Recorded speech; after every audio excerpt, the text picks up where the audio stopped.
Bon, SOS d'un président en détresse. Emmanuel Macron est toujours au pied du mur, 60e jour de crise. Nous pensions que la série de l'été allait se terminer, mais aucun communiqué n'est tombé. Jacques Serret, donc avec nous, journaliste service politique d'Europe 1. Je vous propose d'écouter Marine Tondelier, secrétaire Europe Écologie Les Verts, ce matin sur France Info. Il n'a rien à dire. Il teste des noms, parce que c'est un pervers. Vous voyez comment il se comporte. Il prend des noms dont il sait que ça ne marchera pas.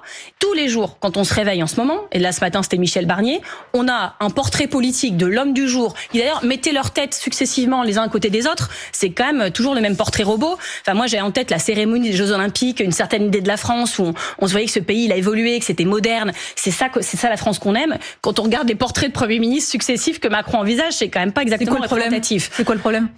Ils se ressemblent tous. Bon, ça c'est quand même un délit de sale gueule que nous fait Madame Tondelier. En plus, elle insulte le président de la République, elle le traite de pervers. Je trouve ça assez étrange de la part de Madame Tondelier. Qui est-elle ? Qu'a-t-elle fait pour jusqu'à ce jour pour insulter les uns et les autres ? C'est quand même pas n'importe qui. Les noms qui ont été parfois cités, elle pourrait avoir une forme de respect pour eux. C'est des gens qui ont un parcours, qui ont été élus. Ils se ressemblent tous, ils sont vieux, ça s'appelle le procès de sale gueule. Ça me rappelle d'ailleurs la sortie de Jacques Chirac, vous savez, lorsqu'il avait répondu à Lionel Jospin, qui avait dit durant la campagne électorale que le président était fatigué, je crois.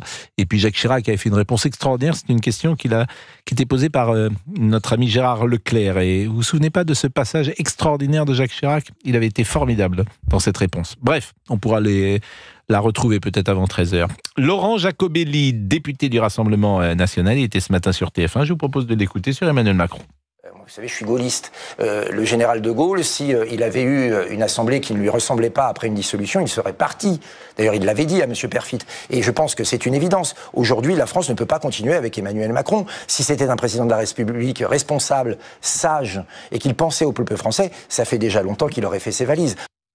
Richard est avec nous, il va pouvoir nous donner son avis, mais d'abord Jacques Serret. Jacques, ce qui est intéressant quand même, on ne donne pas tous les jours des informations fiables, mais a priori, là, il n'y aura pas de nomination aujourd'hui. Oui, c'est a priori. A priori, pas de nomination. Et de toute façon, on voit mal comment Emmanuel Macron pourrait sortir une personnalité de son chapeau aujourd'hui, puisque jusqu'au bout, durant plus de 48 heures, il a testé les hypothèses Cazeneuve-Bertrand. Et c'était Xavier Bertrand qui avait sa préférence, et au final, il lui a fallu 48 heures pour réaliser qu'il y avait trop de risques d'une motion de censure contre Xavier Bertrand. Et donc, il faut trouver quelqu'un d'autre.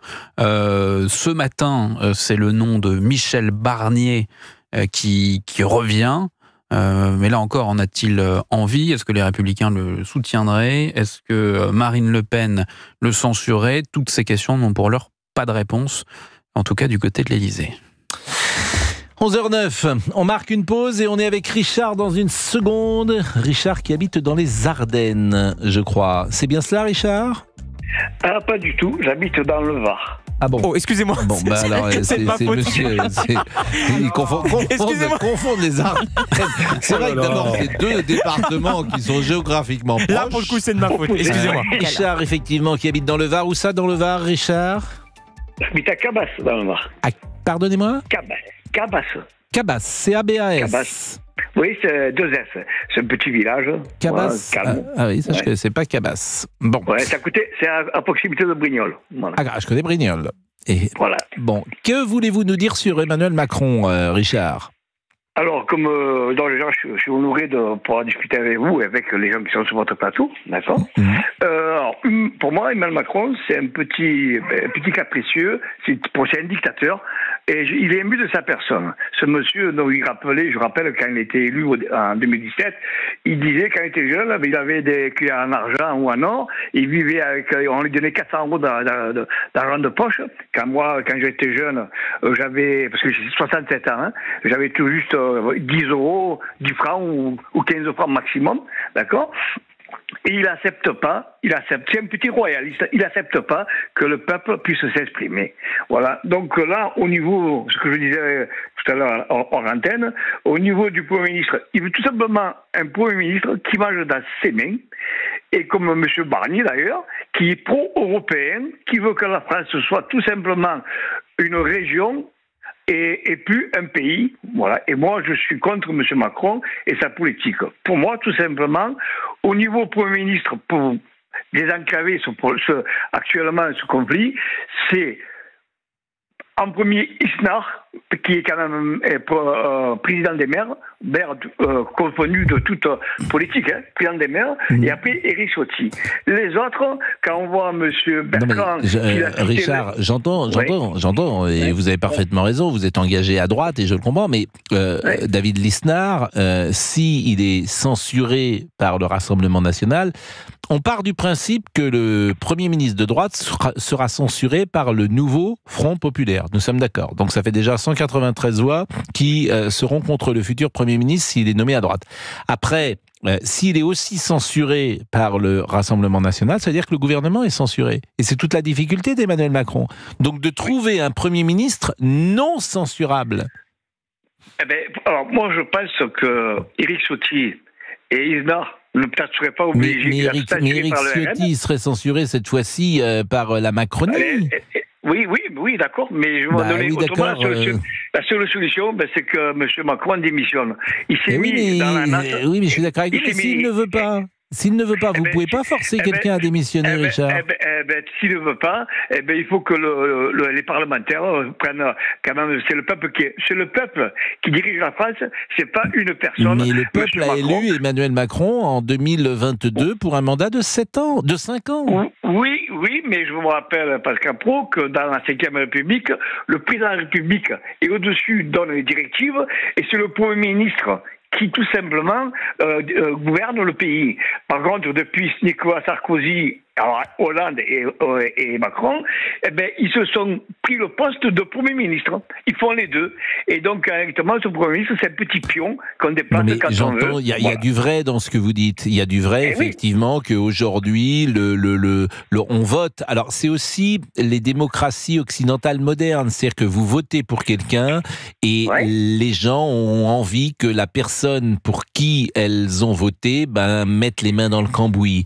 Donc, vous ne votez pas pour un Premier ministre, vous votez pour un président de la République, et là où je vous rejoins, effectivement, c'est que Nicolas Sarkozy, l'omniprésidence de Nicolas Sarkozy a changé sans doute la Ve République, mais c'est aussi ce que demandent les uns et les autres. C'est ce qu'ils demandent bien souvent. Je vous assure, Nicolas Sarkozy, les gens ont voté pour lui. Donc le peuple ne comprendrait pas que celui pour qui il a voté n'ait pas les mains dans le cambouis et ne soit pas au contact des réalités.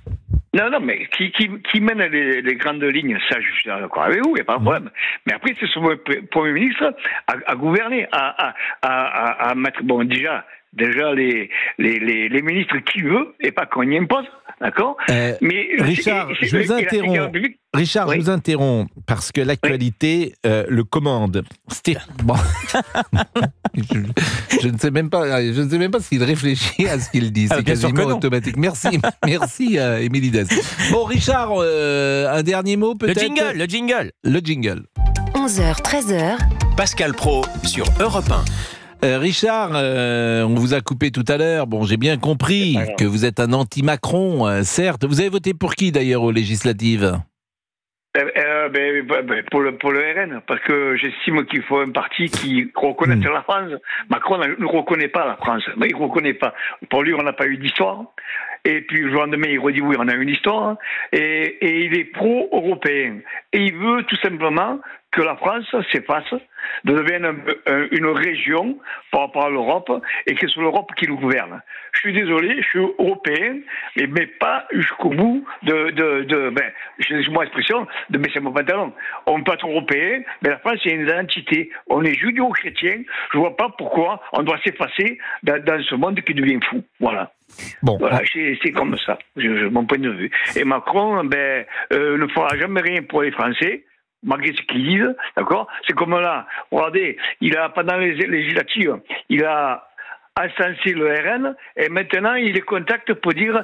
Eh oui, c'est la politique, qu'est-ce que vous voulez que je dise? Mais à un moment donné, il faut être droit dans ses bottes. Bon, je dis pas oui, mais si tu es droit dans tes bottes, tu démissionnes. Si tu vas au bout de ton système... entièrement d'accord avec vous. Vous savez, je pense à Poutine. S'il pouvait modifier la Constitution et se mettre président à vie, je crois qu'il le ferait. Voilà. Je pense que vous n'avez pas tort, mais il n'est pas le seul. C'est-à-dire que le pouvoir, c'est souvent j'y suis, j'y reste. Et pas, quel que soit le pouvoir, d'ailleurs. C'est très rare, les gens qui rendent le pouvoir. C'est vrai aussi pour parfois des fonctions qui ne sont pas aussi importantes que celles du président de la République.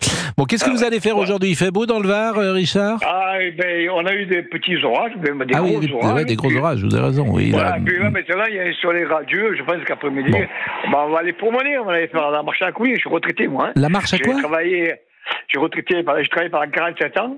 Ah, c'est pas mal, ça. Pendant 43 ans, pompier. D'ailleurs, c'est un jour, vous voulez me convier à parler sur les fameux, ce qui veut Macron, donner des primes. Je suis contre et archi contre. Vous savez pourquoi? Pendant 43 ans, mon salaire, j'étais pompier, j'avais 1300 € de primes par mois. D'accord? C'est par rapport à la qualification, au poste qu'on a. Et puis, j'ai cotisé pendant 43 ans sur le salaire brut qui inclut les primes.